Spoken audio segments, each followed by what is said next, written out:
Pisces.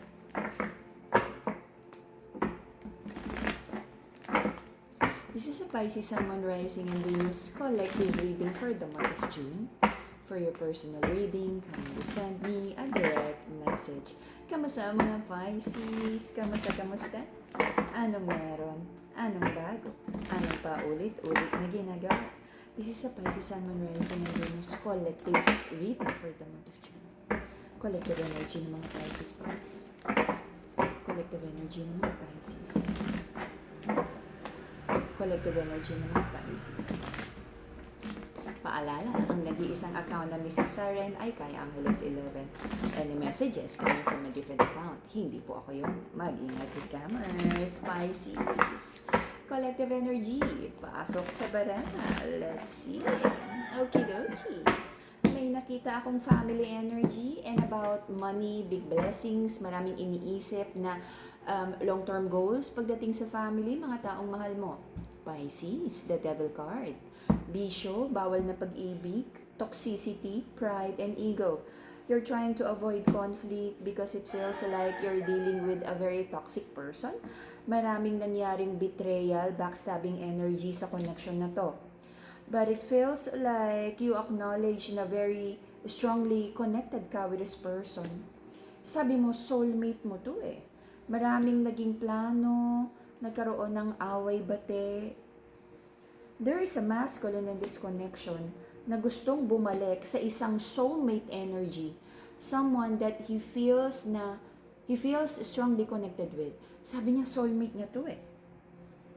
Pag Emperor, this is like nagkaroon na ng solid plans pagdating sa pag-ibig, pagdating sa, baka nag-live-in, kasal, may batang involved. Sabi ng masculine sa connection na to, ready na siyang bitiwan ang toxic habits, third-party connection, bisyo, barkada, sugal, and anything daw na nakasira sa family na to. Sabi ng feminine ng Empress, nasa self-preservation mode siya right now and she's happy na nagkakaroon siya ng victory pagdating sa personal goals niya. Sabi ni feminine, at some point gusto naman niyang i-keep ang relasyon na to. Pero she's on her self-preservation mode.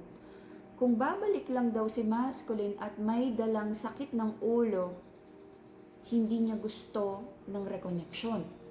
Though kung may bata, family, or properties na involved, okay lang siya to be civil with the masculine, but not to trust the masculine again without the masculine proving himself nakatiwa-tiwala na siya at ready na siya to commit sa relasyon na to. Because in the past, maraming nangyaring kasinungalingan, do sinubukan namang magkaroon ng transformation, and I feel nagkaroon ng temporary separation. And because of that separation, nagkaroon ng realization and space for the both of you to grow, to learn, at magkaroon ng introspection about kung ano din ang naging toxic habits and patterns nyong dalawa. Nagkaroon ng malaking lesson, transformation. Though hindi ko pa nakikita ang complete transformation ng masculine sa connection na to. Though he's trying to outgrow ang kanyang toxic habits and patterns, but the masculine feels lonely, and the masculine right now feels the emptiness at kung ano yung sinayang niya na connection. That's why he wants to rebuild with the Empress, the baby mama, the feminine.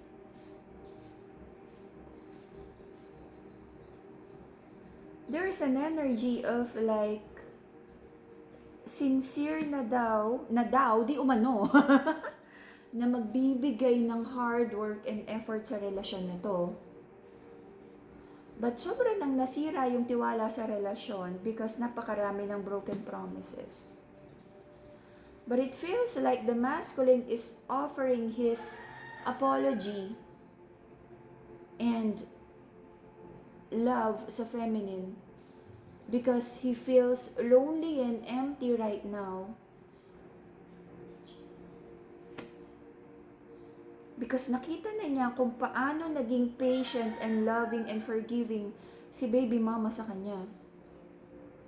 Na wala siyang mahanap na ganong klaseng energy kahit nag-wander around siya, kahit nag-date around, nag-sleep around, biglang nagkaroon ng light bulb moment si masculine sa love na sinayang niya with official feminine. The masculine is manifesting reconnection with his empress. But may kalokohan sa utak ang masculine here because meron siyang pinaglalabanan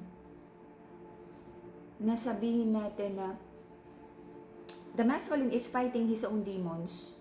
Kasi alam niya na may kampante energy siya. The ones na na-win back niya na naman niya si feminine, meron siyang tendency to go back sa third party situations. Though, there is an energy here na for some of you, maaaring magkaroon ng reconnection or kahit pag-uusap man lang. At pagdi-decidean nyo kung ano yung makakabuti para sa inyong dalawa, hold on. Pag-iisipan nyo kung anong makakabuti para sa inyong dalawa. Na kahit sabihin ni masculine na ready na siya at reliable person na siya, nandyan pa rin, parang fresh pa rin yung painful situation and bad record ni masculine na maraming nangyaring unacceptable behavior in the past. And there is like a third party energy here na nakikiramdam, sabi niya, nagdi-drift away na ba daw sa kanya si masculine at babalikan na ba daw si baby mama. There is like a third party energy here na nag-i-stalk kay masculine at sa official feminine kung nagkakabalikan na ba. I don't like the energy of the masculine in this connection. Kasi gusto niya ng new beginning. But once that new beginning has been awarded again kay masculine, may tendency siya na bumalik sa third party situations. Plural yan. With capital S. Alright. Bakit? Okay, let's see. Sa akin, this is a big X. Okay, let's see. I know hindi to magre-resonate sa lahat. But pag ito ay para sa'yo, alam mo na. And hindi mo na ku-questionin kung para ba talaga sa'yo to or hindi. Okay? Paglatag ng baraha, the way I'm delivering it, you would know kung para sa'yo. Okay? Pag hindi, wag ipilit. This would not resonate for everyone. So, in the past, naging stagnant ang relasyon na to. And because of that, the feminine in this connection, parang in-express naman niya yung mga bagay na naka-hurt sa kanya, yung mga disappointments niya. Sinubukan niyo namang mag-stay together, sinubukang ayusin, to the point na this relationship feels like a loveless relationship already. But it feels like the feminine in this connection, pinaglaban mo to hanggat kaya mo. Because nakita nyo naman ang connection na to be your wish fulfillment, naging maganda naman sa simula. At marami kayong naging plano together. Sabi nyo sana, kung magkakaroon man talaga ng reconciliation here, ay matapos na yung conflict nyo at maayos na ang relasyon na to. Otherwise, baka kailangan na talagang i-let go.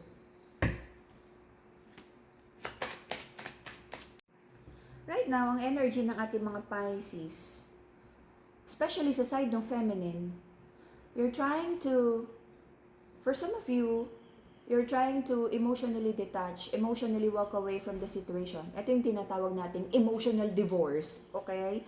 It's like the commencement ng pagguho ng relasyon na to. Sobrang nakakalungkot, sobrang nakakasira ng ego yung ginagawa ni masculine sa feminine. Sobrang nasira yung self-worth ng feminine here because kino-question niya kung ano yung mali, kung ano yung kulang. And eto yung masakit, no? Na kahit wala namang problema kay feminine, she's questioning her worth.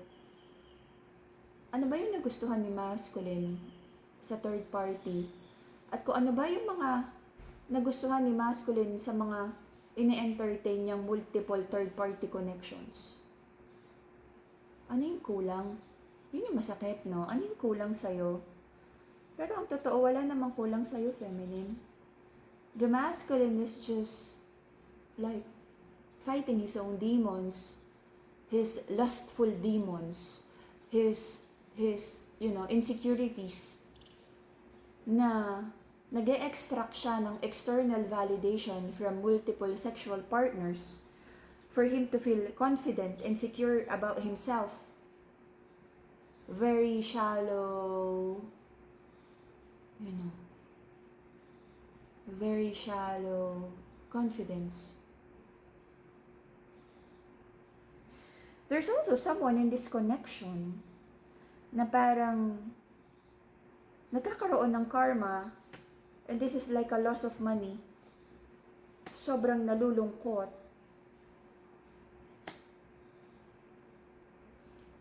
Okay, there's a masculine in this connection that he feels like because of sobrang pain na binigay niya kay feminine, he feels like kinakarma siya at tinatamaan ng kanyang pockets. Confidence. For some of you, there's a feminine in this connection na hindi makaalis sa painful situation na to, especially kung may involved na family or bata, because you don't feel na you have enough. I pray na you'll be blessed with what you're praying for para masolusyonan nyo kung ano tong problema na to, especially kung ikaw yung nasaktan or naging victim sa sitwasyon na to. Okay. Your person, very decided siya. Okay.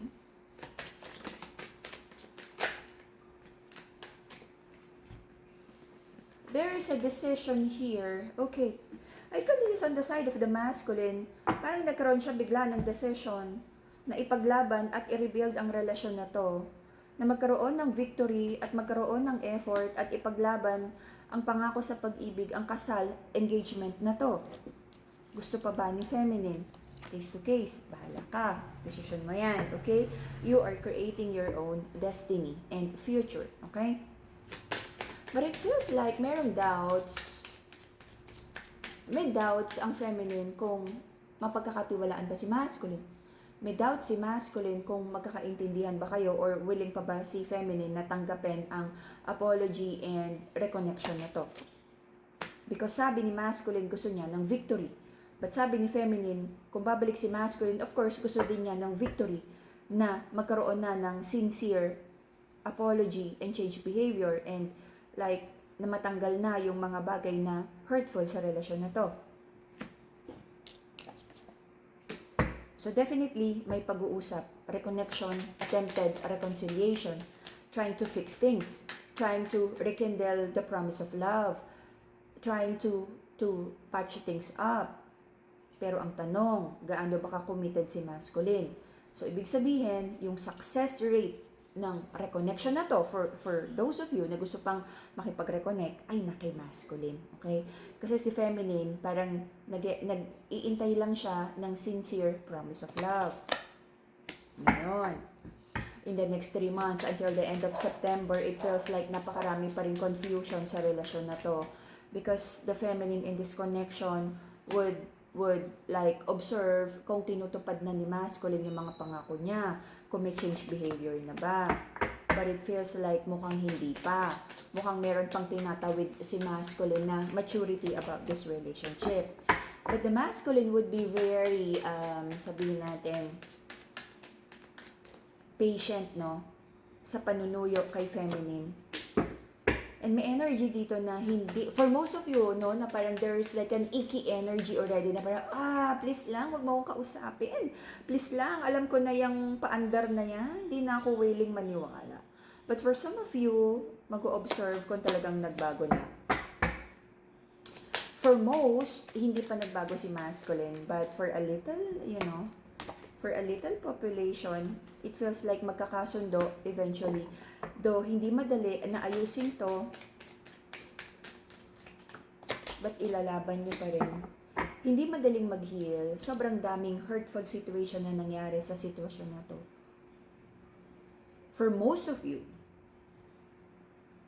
bibitaw na or talagang pakrumble na ang relasyon na to. Kumbaga sa halaman, wala na eh. Tuyot na, patay na, kahit, kahit lagyan mong fertilizer at diligan mo, kahit ibalik mo sa araw, parang wala na, sirang-sira na. But for a little person, nung, Pisces community, susubukan nyo pa rin ilaban, pero hindi to madali. Napakaraming na-involve na third party here, at may third party feminine here na umaasa na sana wag bumalik si masculine sa kanyang baby mama. Magulo? Masalimuot? For some of you, may pag-uusapan na lang, no, na parang this is more about pera. For some of you, divorce, annulment, hatian ng properties. Sana magkasundo kayo. Daming nangyari. Daming nangyari. For most of you, wala na to. Hello? And that would be the Pisces Sun, Moon, Rising, and Venus collective reading for the month of June. See you again in a few days for your bonus reading. Yeah. Bye-bye, Pisces.